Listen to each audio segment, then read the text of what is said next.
You and I can look at a story and read it out loud to all of our friends. But guess what? A long, long time ago, people didn't know how to write, so they couldn't record stories that they came up with. But that didn't stop them. They still told stories. They told stories by memory. Someone would make up a story and tell it to their friends.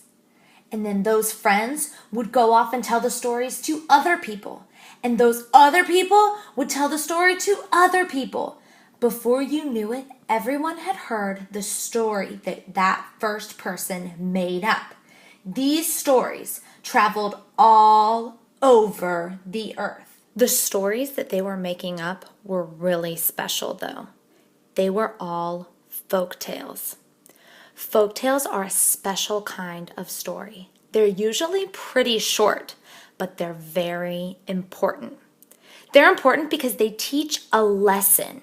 There's always a problem in a folk tale, and the characters have to figure out how to solve the problem. They come up with a solution together. Another thing that's really special about folk tales is that the characters are almost always animals. The animals have to figure out how to solve the problem. They have to work together. And when they work together and solve a problem, we learn a lesson.